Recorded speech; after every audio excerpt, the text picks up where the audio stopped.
Welcome to another special episode of our podcast. Our episode today is in French. It is an interview with Michel Lubert from our Francophone History Collection Project. This is a project in partnership with the Francophone Center of Sault Ste. Marie. We are collecting and preserving the history of our Francophones to share them with the public. This month, June 2024, we have a Francophone exhibit called French in Canada and a Local Perspective. June 7th, the day this episode is released, is the grand opening, so come out and join us tonight at 6 p.m. for the opening ceremonies and at 7 p.m. for a history discussion panel. Bienvenue dans ce nouvel épisode spécial de notre podcast. Notre épisode d'aujourd'hui est en français. Il s'agit d'un entretien avec Michel Lubert de notre projet de collection de l'histoire francophone. Ce projet est un partenariat avec le Centre francophone de Sault Ste. Marie. Nous recueillons et préservons l'histoire de nos francophones afin de partager avec le public.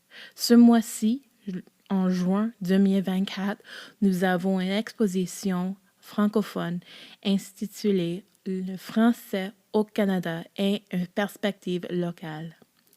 Le 7 juin, le jour de la sortie de cette émission, c'est l'ouverture officielle.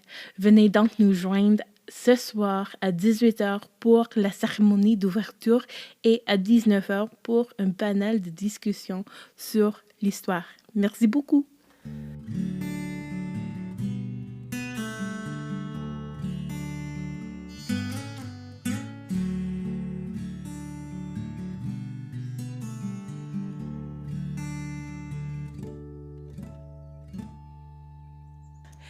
Pouvez-vous indiquer votre nom et tes pronoms préférés?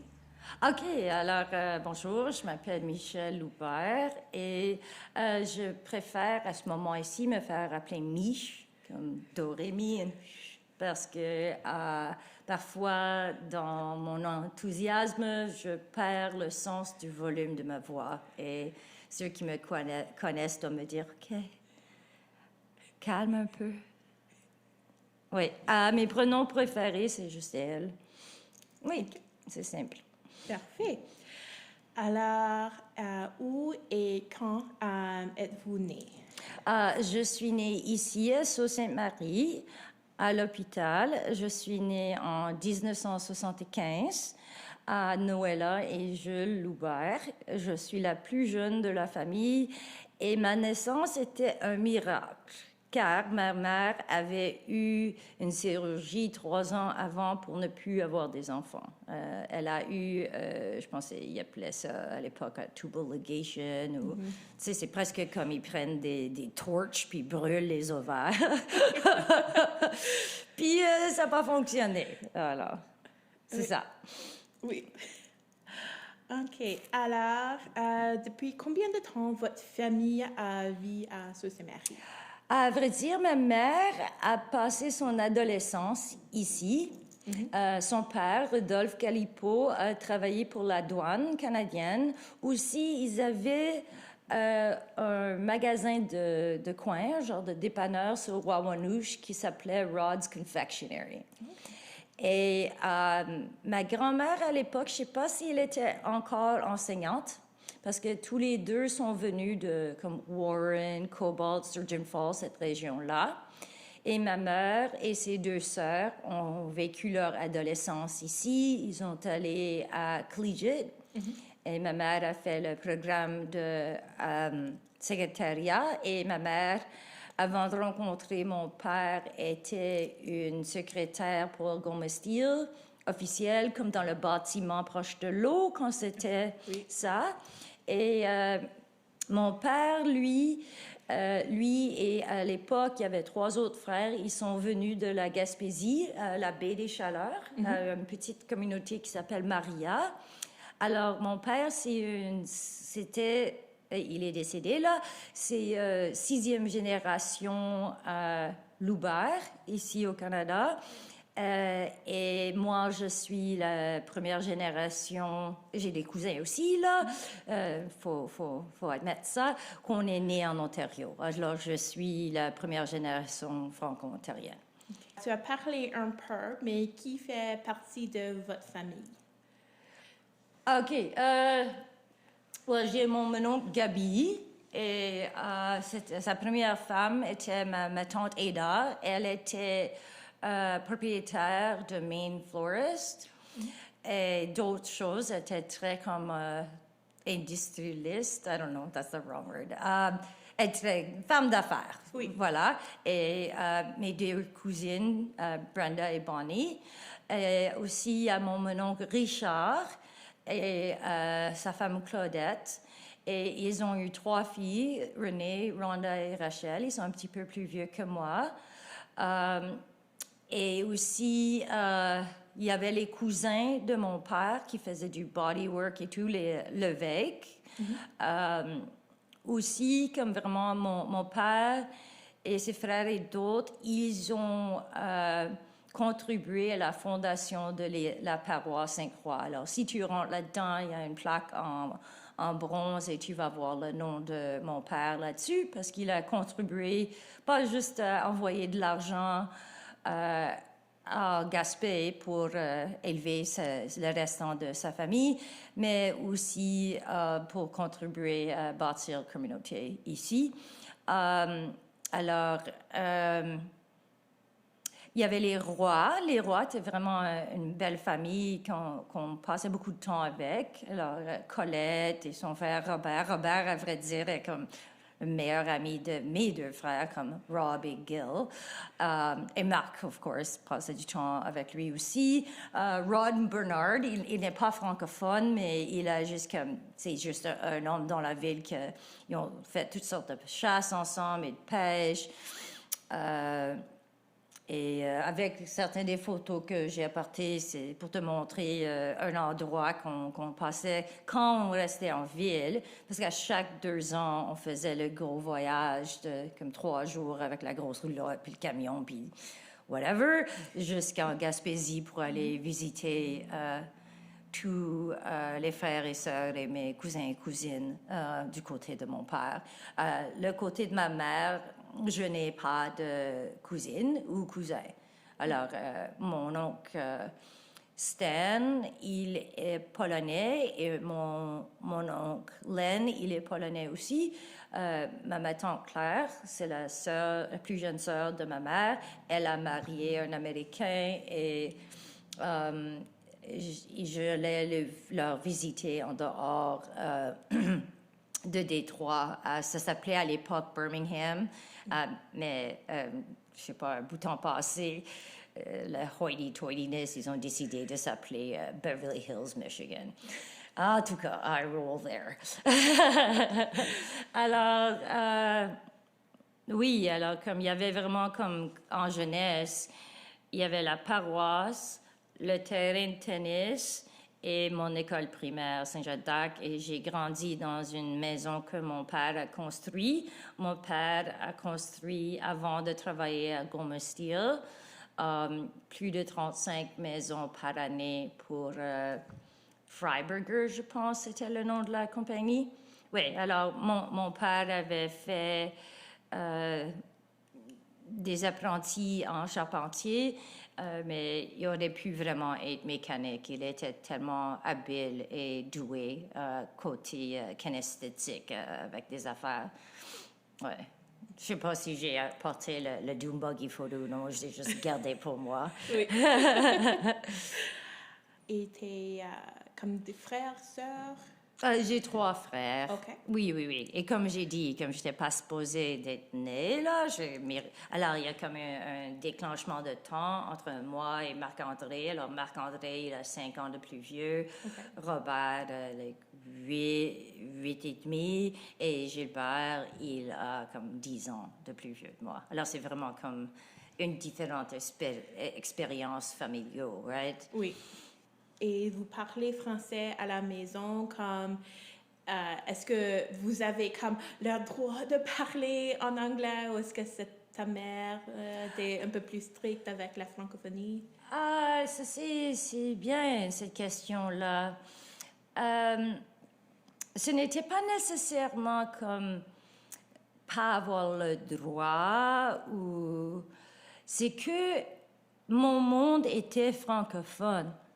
Alors, c'est que j'avais pas vraiment une vraie conscience de l'anglais avant l'âge de 9-10 ans. Peut-être qu'il y avait dans mes classes, parce qu'il y avait beaucoup d'ayants droit qui allaient à Saint-Jean-d'Arc, l'école catholique. Alors, ça, c'est des élèves que leurs parents sont anglophones, qui ont fait de l'éducation en français. Alors, ils ont envoyé leurs enfants au primaire français complet. Et à mon époque, tu n'apprenais pas l'anglais avant 4e année, comme langue seconde. Oui. Alors, je dirais que mes parents étaient pas mal stricts, alors je faisais seulement le social avec ceux à l'église et avec qui visitaient la maison. Alors, c'était peut-être à l'âge de 10-11 ans que j'ai commencé à regarder un peu plus la télévision, écouter la radio. Et mon frère Gilbert, il m'avait acheté un livre à l'épicerie. Je m'en rappelle parce que j'étais tellement heureuse. La couverture était rouge et c'était les Muppets, pas les Muppets, c'était Sesame Street. Okay, oui. Et ça faisait partie d'une série comme que tu achetais à l'épicerie. Alors, oui, je me rappelle qu'il m'a aidé à apprendre à lire en anglais.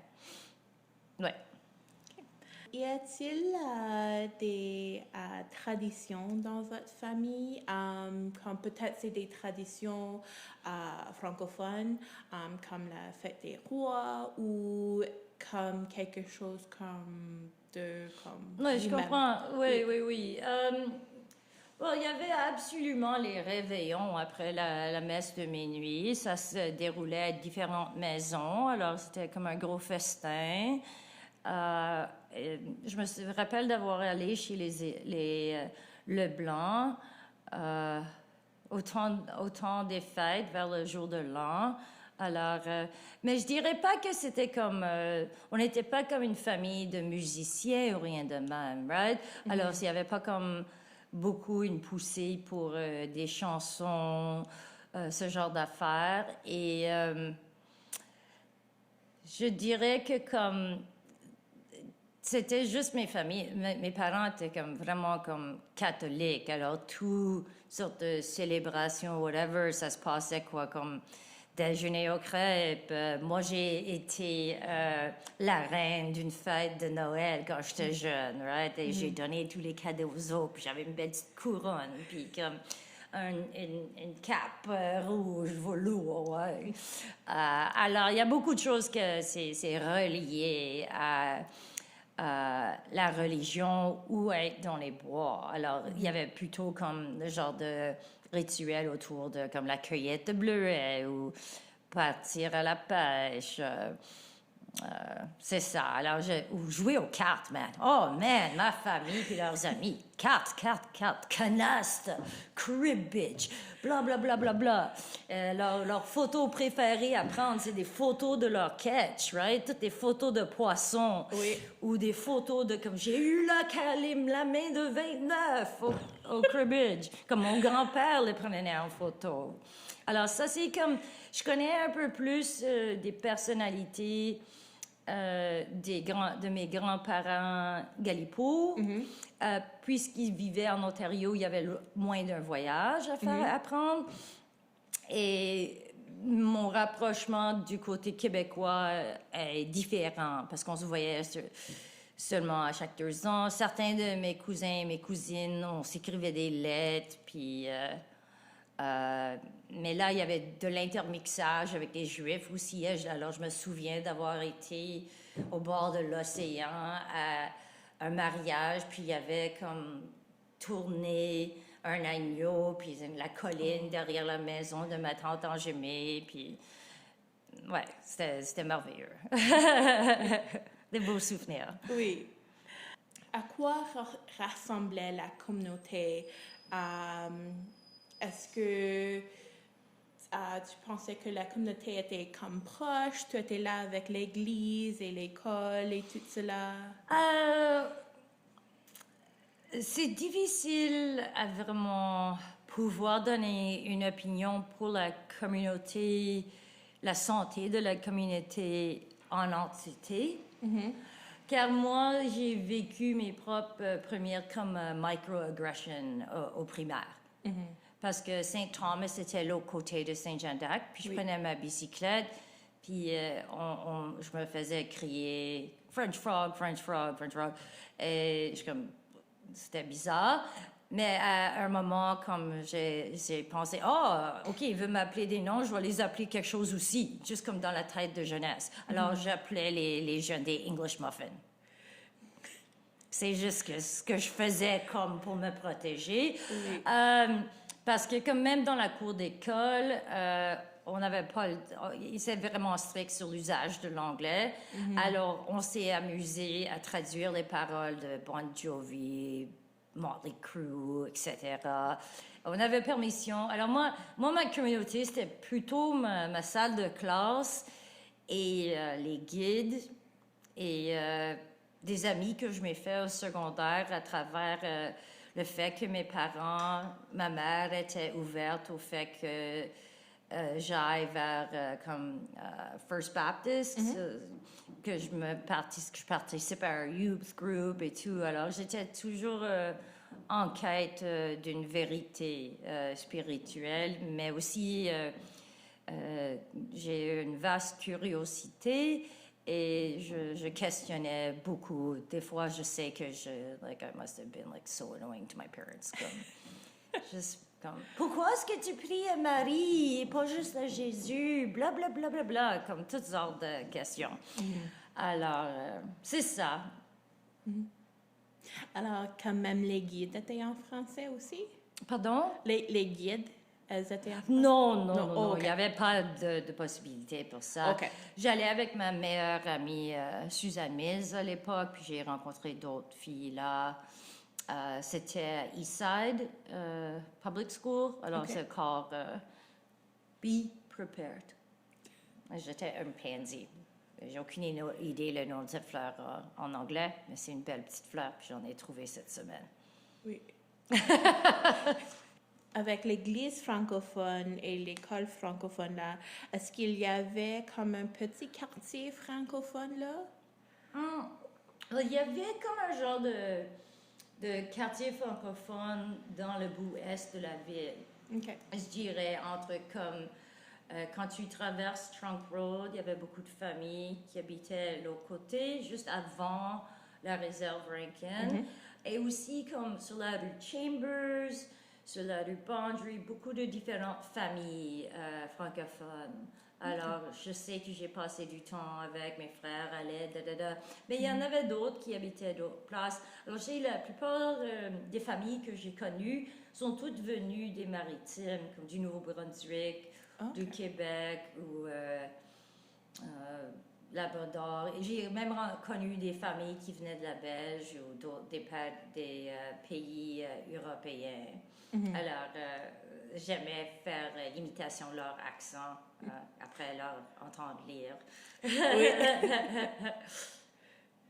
Comment vous sentez accepté peut-être par l'Assemblée de la communauté de Sault-Sainte-Marie, mais aussi peut-être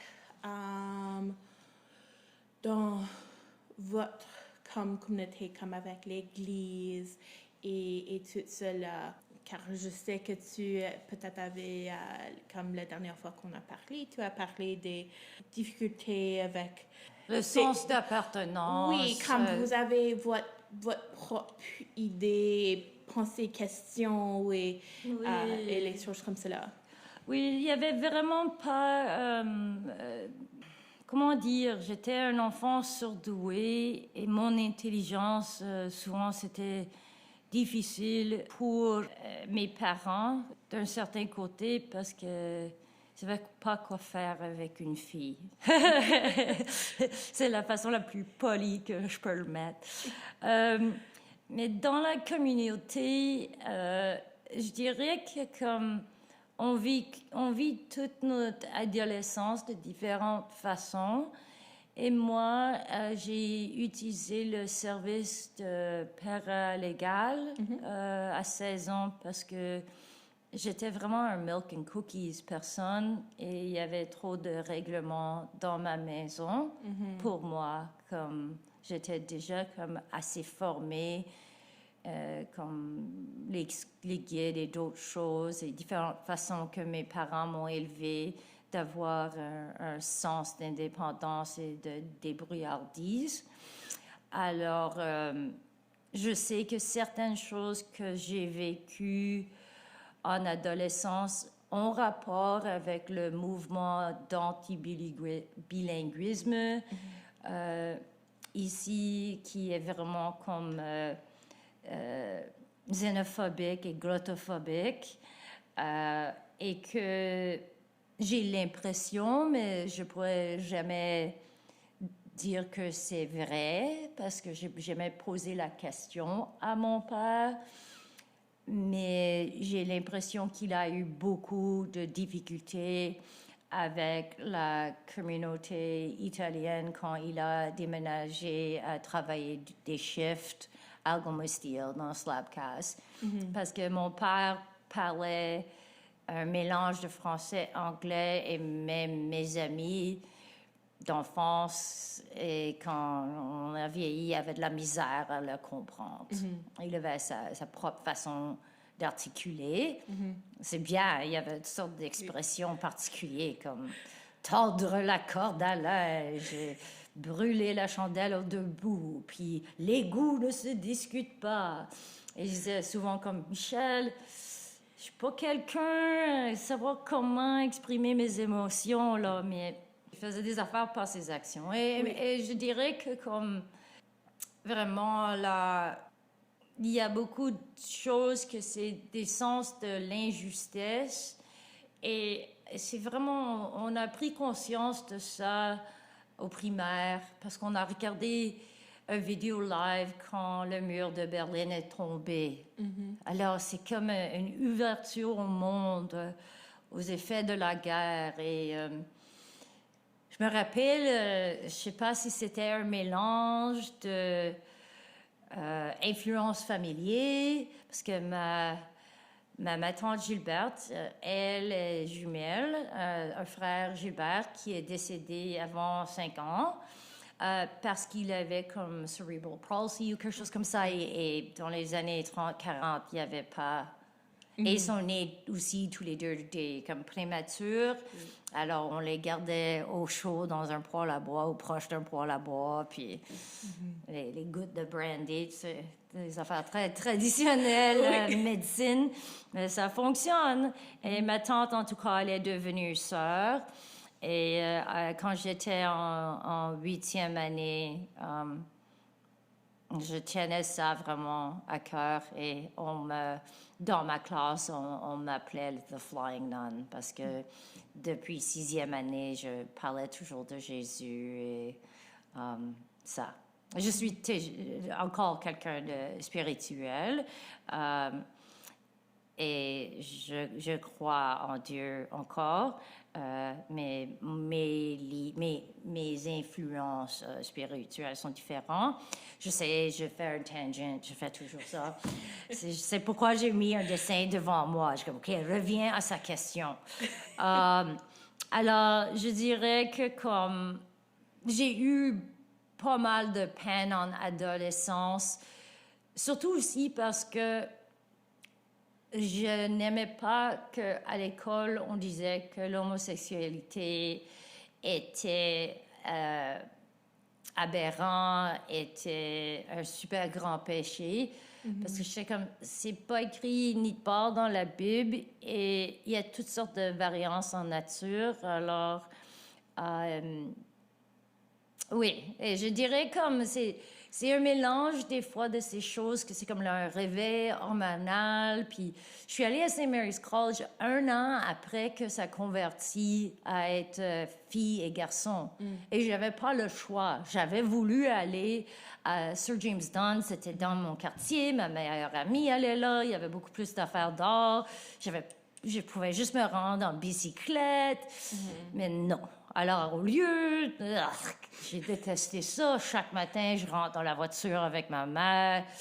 Elle me dépose à mon école et elle s'en va travailler à Notre-Dame des Grands Lacs. Elle était la secrétaire d'assiduité.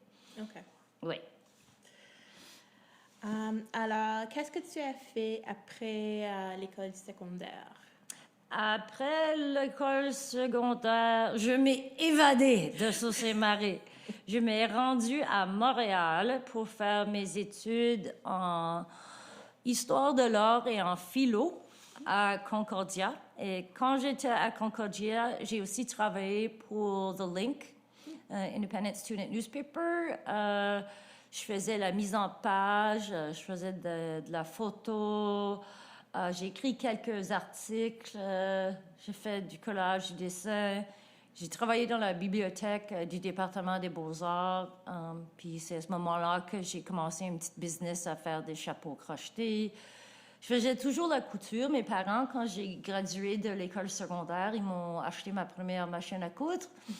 Et ouais, alors je suis allée à l'université, j'ai suivi mon mari, j'étais mariée à quelqu'un que je ne vais pas nommer parce que s'il ne fait pas partie de cette histoire aujourd'hui, je le déclare. Et après Concordia? Après Concordia, j'étais à Toronto. J'ai travaillé à Score. J'ai fait comme du travail temporaire à différentes business. Alors, j'ai travaillé pour CGU, une grosse compagnie d'assurance vie. J'étais administratif bilingue pour les agents d'assurance parce qu'ils vendaient des primes d'assurance vie. Alors, je faisais des rédactions, le brouillon de rédaction en français de documents. Ensuite, j'apportais ça à la traductrice, puis elle corrigeait. Et je faisais... Alors, ça... alors, j'avais une petite époque de vivre à Toronto. J'ai fait mon premier exhibition, là. À Toronto, j'ai été victime de violence dans la rue. Quelqu'un m'a attaqué, puis je suis reconnaissante. Quelqu'un m'a dit c'est le nom de cette gang de rue, mais je ne sais pas si c'est vrai ou non. Mais je suis reconnaissant les Asiatiques avec les foulards rouges sur la rue Spadina qui ont enlevé l'homme de moi parce qu'il n'arrêtait pas à me frapper la face, coup de poing. Et après ça, j'ai développé la pneumonie et une complication à cela. J'avais comme 24, presque 25 ans. Mais j'ai divorcé le gars, bien sûr, parce que j'ai appris que je pouvais avoir une meilleure vie. Et mon frère est allé à Toronto où j'habitais avec des colocs, puis il a apporté mes affaires à Sault-Saint-Marie. Je ne sais même pas à Sault-Saint-Marie pour plus qu'une journée. Et on m'a porté en urgence et j'ai eu la chirurgie. On m'a comme râpé les poumons par Dr. Reich. Merci, Dr. Reich. Je suis en vie, puis ma cicatrice est belle. Je serai toujours reconnaissant à toi. J'ai commencé de retomber de bon pied ici. Et j'ai travaillé aux Écluses. J'ai vraiment aimé ça. J'étais interprète historique en 2005 et j'adorais quand je jouais avec des Legos pour enseigner des concepts scientifiques aux 4, 5 et 6, 10e année, les enfants. Alors, c'est comme à cette époque-là que j'ai appris à quel point j'avais comme une vocation comme enseignante, partager et juste accueillir les autres comme ça et faire des transferts et bâtir la confiance dans les autres. Et qu'est-ce que tu fais maintenant? Maintenant, bon, on va prendre ça comme super, like, oh. Alors, en attendant de venir ici, j'ai pogné 2 highlighters, puis je m'ai caché dans un endroit qui fait face au Precious Blood parce que les églises et les arbres m'intéressent. Et alors, je travaille mon style de dessin. Alors, à ce moment, je suis artiste et je travaille temps partiel à Cambrian College pour le programme d'art et d'animation, plutôt animation. Je suis sculpture vivante pour les étudiants. Et autre que ça, je participe à la communauté francophone et anglophone à Sudbury.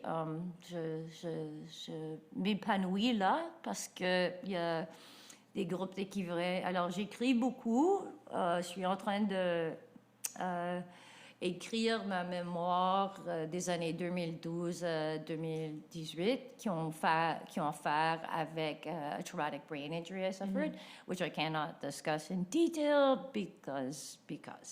Et ensuite, je travaille, je fais des collaborations avec d'autres amis pour des projets de son, d'explorer, comme j'ai fait quelque chose en quadraphonics qui était un auto-diary qui parle de comme Love isn't a safety net. Et j'ai pris des samples, à vrai dire, de quand j'habitais sur Church Street, dans une maison là. Il y avait comme une cacane par-dessus d'un poteau. Puis quand la pluie tombe, la pluie ne tombe pas toujours au même rythme.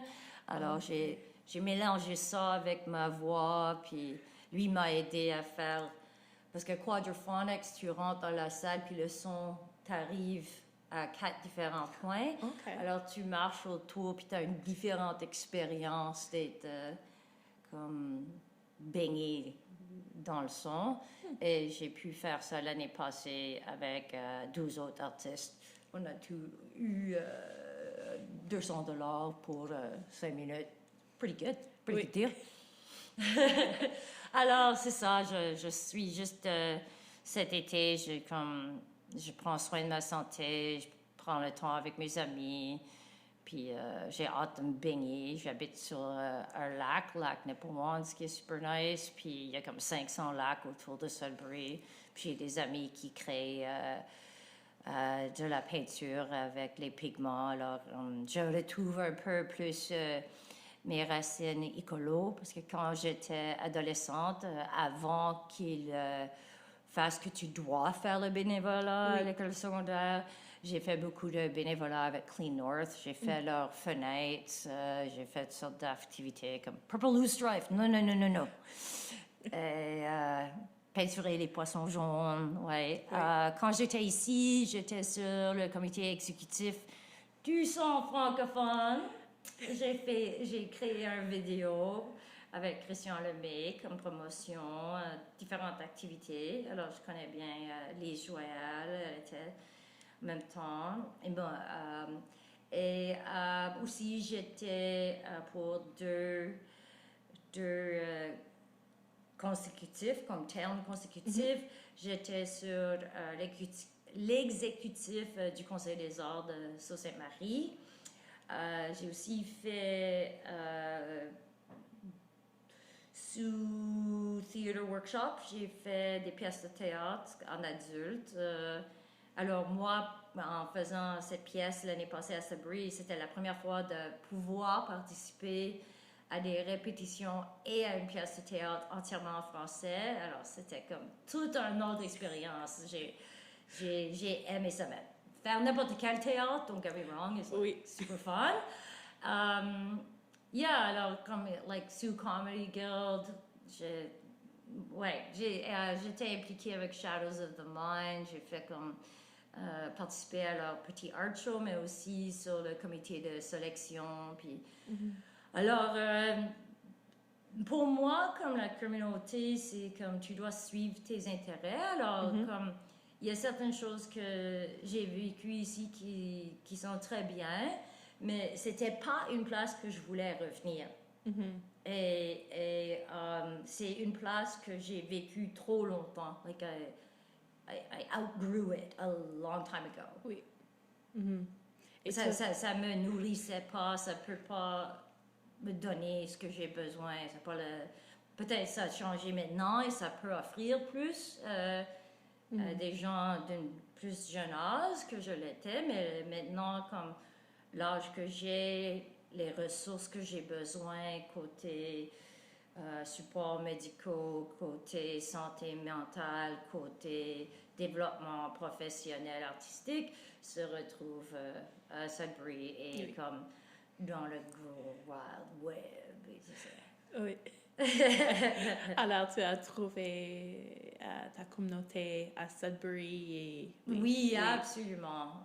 Et ça continue juste à se répandre. Il y a aussi comme des gems ici. Donc, do not get me wrong. Il y a des personnes que je suis très, très, très comme reconnaissante qui ils font partie de ma vie et que j'ai comme avec Isabelle Michaud et Hélène Gravel et une couple d'autres, Mireille Mose-Gagnon, la belle, d'avoir fait comme des coupures, ce show, le premier show artistique francophone, femme francophone qui parle de notre expérience. Alors, dans cette exhibition-là, je discute certaines affaires. Alors, c'est ça. Alors, tu sais, la vie est un parcours. Oui. Je veux juste dire merci à vous, merci à Patrimoine Canada. Je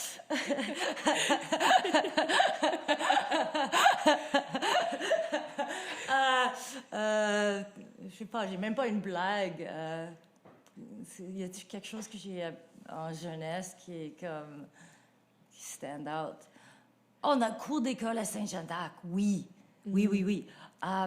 Le sable était presque comme de l'or. Comme à certaines places. Et je me souviens aussi, comme, je sais pas ce que les enfants jouent dans la cour d'école maintenant, mais nous autres, là, on adorait le soccer baseball. Ouais. Quand il n'y avait pas de neige. Oui. Et quand il y avait de la neige, watch ta tête pour la balle de tennis congelée. Oui.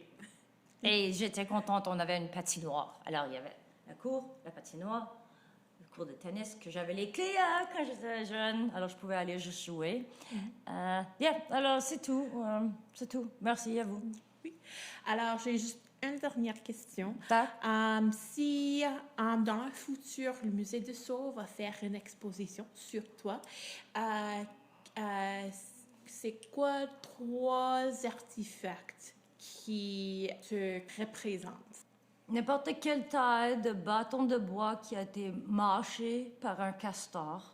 Un de mes propres œuvres, de n'importe quelle époque, que ce soit un dessin, une vidéo, de la couture. Alors, quelque chose que j'ai fait, fabriqué, conçu. Et le troisième, une paire de dés et une bille. Ouais. Merci beaucoup. De rien, c'était mon plaisir. Merci pour nous joindre à cette émission. Pour plus d'informations sur le projet de collecte d'histoire francophone, allez sur notre site web www.soumuseum.ca pour plus d'informations sur notre projet de collecte. Aussi, tu pouvais nous suivre sur Facebook et Instagram à Commercial Sous Museum. SAULTMUSEUM.